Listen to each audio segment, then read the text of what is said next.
The courtroom was a fortress of silence, its high ceilings amplifying every creak and whisper. Rows of faces sat frozen in the gallery, their eyes darting nervously between the stern-faced judge and the young man standing at the defendant's table. Darnell Washington, barely 22, stood with his hands clasped tightly in front of him, a small tremor betraying his outward calm. His face was tense, his dark brown eyes searching for a glimmer of hope in a room filled with judgment. He had been accused of stealing from a luxury boutique, a crime he swore he didn't commit. The evidence against him was flimsy, grainy security footage showing a figure wearing a hoodie, a general description that could match half the young men in the city. Yet, here he was, standing trial. The prosecutor had painted him as a repeat offender, though his record held nothing more than a parking ticket. At the bench sat Judge Harold Emerson, a man whose reputation preceded him, known for his harsh sentences and thinly veiled disdain for young black men. His rulings often raised murmurs of controversy. With his silver hair combed back and a perpetual scowl etched onto his face, he loomed over the courtroom like a vulture waiting for its prey. "You young man," Judge Emerson began, his voice a low growl, "I've seen plenty of your kind walk through those doors. Always an excuse. Always someone else's fault. This court doesn't tolerate thieves, no matter how small the crime." Darnell's lawyer, a soft-spoken public defender, leaned over and whispered, "Stay calm. We'll fight this." But Darnell wasn't so sure. The odds felt stacked against him, and every passing second seemed to tighten the noose. The prosecution's argument was swift, its confidence nearly masking the glaring gaps in the evidence. They presented grainy footage from the boutique's security cameras, showing a hooded figure slipping out the door. The image was blurry, the features indistinguishable. No fingerprints had been recovered from the scene. Yet the prosecutor leaned heavily on the claim that Darnell Washington matched the description perfectly. "This young man," the prosecutor declared, pacing the courtroom, "fits the profile. Height, build, clothing, all match what witnesses reported. Ladies and gentlemen, this is not a coincidence." Darnell's lawyer, Mr. Harper, rose from his seat, adjusting his glasses as he addressed the court. His voice, calm but resolute, cut through the prosecutor's rhetoric. "Your Honor, the case against my client is circumstantial at best. The footage is inconclusive and no physical evidence ties Mr. Washington to the scene. The prosecution's entire argument relies on assumption, not fact." Judge Emerson leaned back in his chair, his steely gaze fixed on Harper. "Is that all you've got, counselor? A vague denial and some wishful thinking?" His voice carried a sharp edge, and the faintest hint of a smirk tugged at the corners of his mouth. Harper didn't waver. He placed a document on the defense table. "Your Honor, my client has an alibi. At the time of the alleged theft, he was at the Lincoln Community Center tutoring underprivileged children. We've submitted a signed statement from the center's director and a log of his attendance." The judge barely glanced at the papers before waving them off.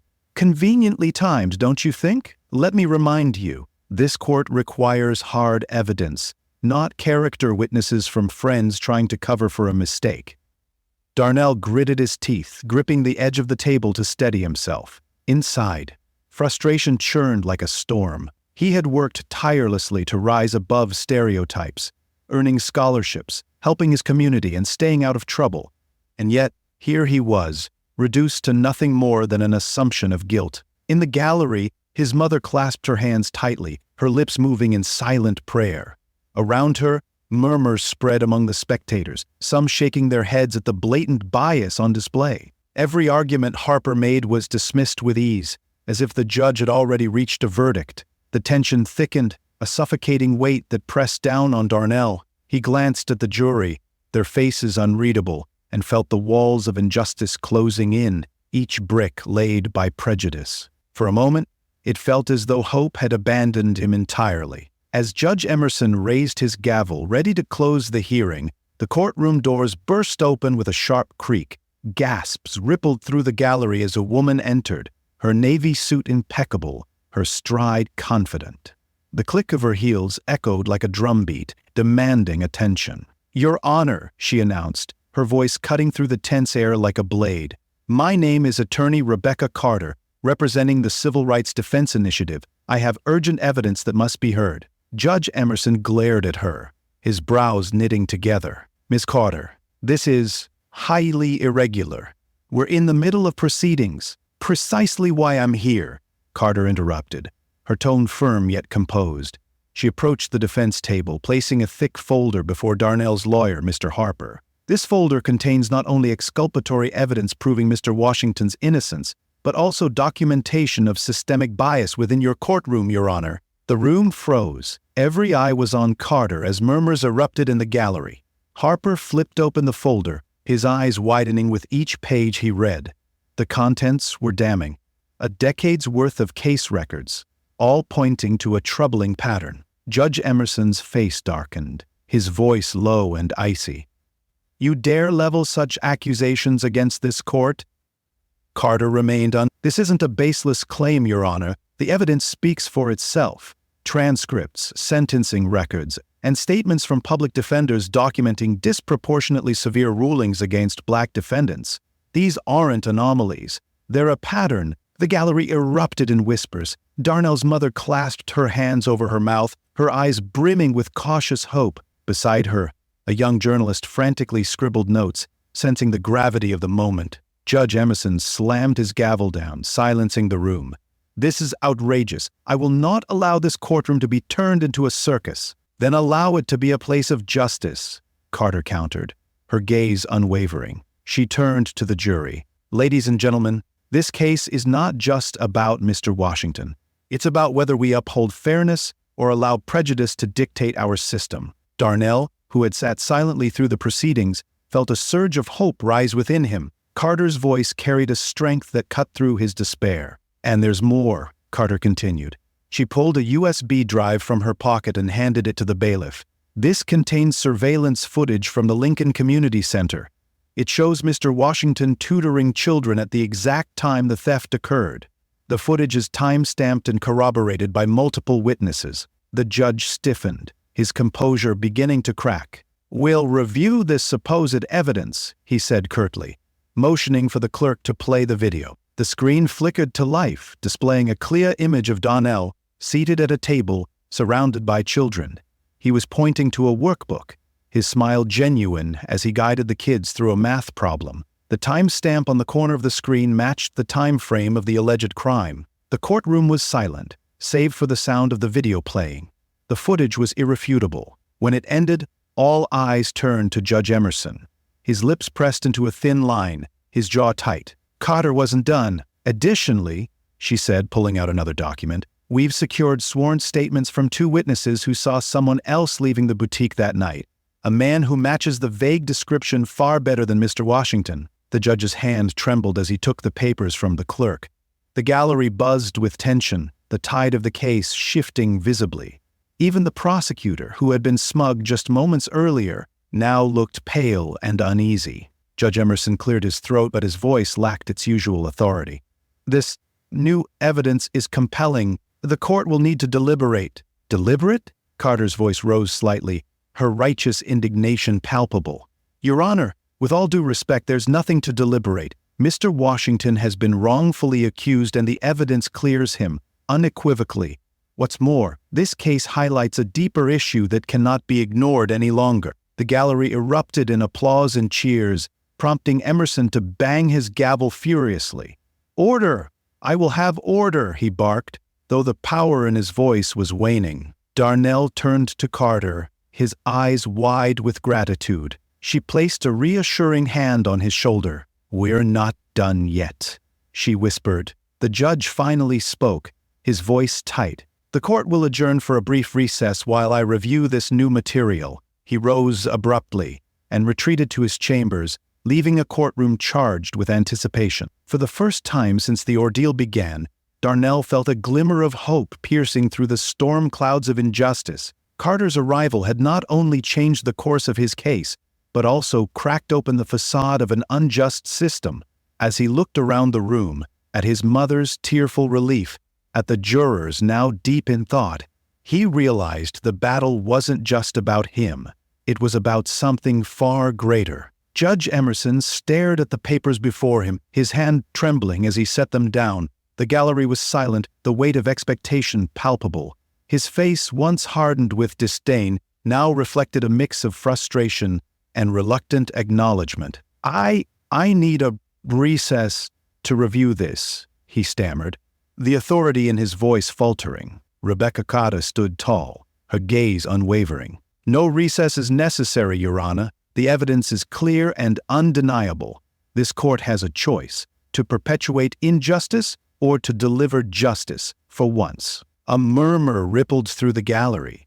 Emerson banged his gavel half-heartedly. "Order in the court," he demanded, though his tone lacked its usual sharpness. He paused, his eyes scanning the room, lingering momentarily on Darnell's weary yet hopeful face. The weight of public scrutiny was pressing down on him now. He could feel it in the eyes of the jurors, the gallery, and even the journalists scribbling furiously. With a deep, reluctant sigh, he leaned forward. The charges against the defendant, Emerson's voice caught in his throat. He cleared it and continued, "are dismissed." For a brief second there was silence, the gravity of his words sinking in. Then the gallery erupted in applause and cheers. Darnell's mother, seated in the back row, clapped her hands over her mouth, tears streaming down her face. The sound of her sobs mixed with the joyful cries of relief and vindication from others in the room. Darnell sat frozen, his body tense, as if he couldn't believe what he had just heard. Slowly the realization dawned on him. It was over. The nightmare that had consumed him was finally coming to an end. He turned to Rebecca Carter, who was already gathering her papers. Her expression remained composed, but the small smile tugging at the corners of her lips spoke volumes. "Thank you," Darnell whispered, his voice thick with emotion. "I don't even know how to—" "No need," Carter interrupted gently. "Just keep fighting, Darnell. This isn't just about you. It's about everyone who's ever been silenced by a system that doesn't see them." As the courtroom began to empty, the applause continued. People clapped Darnell on the back as they passed, offering words of encouragement and admiration. His mother rushed forward, pulling him into a tight embrace. "I knew you didn't do it," she sobbed. "I never doubted you for a second." Darnell held her close, his own tears finally breaking free. "I love you, Mom," he said, his voice trembling. Rebecca Carter, standing nearby, watched the scene unfold with quiet satisfaction. She had done her job, but her work was far from over. She turned to leave, but Judge Emerson's voice stopped her. "Morse Carter," he said, his tone subdued, almost regretful. She turned to face him, her posture as confident as ever. "Yes, Your Honor?" The judge hesitated, his eyes flickering between her and "You made your case. Perhaps there are things I need to reconsider." Carter raised an eyebrow. "I hope so, Your Honor. The system only changes when those in power choose to confront their biases." Emerson nodded faintly, his gaze dropping to the stack of papers before him. For the first time, the imposing figure seemed small, weighed down by the implications of what had just transpired. As the courtroom emptied further, Carter approached Darnell one last time. She extended a hand, her grip firm and reassuring. "You deserve better than this, Darnell. Remember that, and don't let anyone make you feel otherwise." He nodded, his voice steadied despite the storm of emotions within him. "Thank you, Miss Carter, for everything." Walking out of the courthouse, the sun felt warmer, the air lighter. Darnell's name had been cleared, but the experience left scars. Scars that would fuel his determination to fight for others like him. He glanced back at the imposing building, silently vowing that this wouldn't be the last time he stood for justice. Rebecca Carter, watching from a distance, knew that this victory was just one step in a much larger battle. But for now, it was enough. Justice, even for a moment, had prevailed. That evening, Darnell sat in his small living room surrounded by his family. The flickering glow of the television illuminated their faces, but the room was filled with quiet reflection rather than conversation. The dismissal of his case felt like a victory, but it also carried the weight of a harsh truth. Justice was fragile, often swayed by prejudice and power. His mother broke the silence, gripping his hand tightly. "I'm so proud of you, Darnell. You held your head high when most would have given up." Darnell nodded, a faint smile crossing his lips, but his eyes revealed the exhaustion of the ordeal. "It shouldn't have taken all that, Mom. It shouldn't take a miracle for people to see the truth." The events of the day had already begun making waves beyond the courtroom. News stations picked up the story, and social media was ablaze with outrage. Judge Emerson's track record of bias was laid bare for the world to see, sparking calls for his resignation. Protests outside the courthouse were already being planned, with civil rights groups demanding accountability. The Civil Rights Defense Initiative announced their commitment to monitoring Emerson's courtroom and others like it, ensuring no one else would endure what Darnell had faced. It was a small comfort, but a significant step forward. For Darnell, the experience had been transformative. He had come face to face with a system that often chose to see people like him as guilty before proven innocent. But he had also seen the power of courage, persistence, and the willingness of people like Rebecca Carter to fight for what was right. Later that night, as he stared out his bedroom window, the city lights twinkling in the distance, Darnell made a quiet vow to himself. One day, he would use his voice and his story to help others who felt voiceless in the face of injustice. The fear and helplessness he'd felt would become fuel for something greater. Because sometimes, it only takes one person to change everything. A lawyer who refuses to stay silent, a family that stands unwaveringly by your side, or a man determined to rise above the injustice he faced. Darnell promised to be that person for someone else, just as Carter had been for him.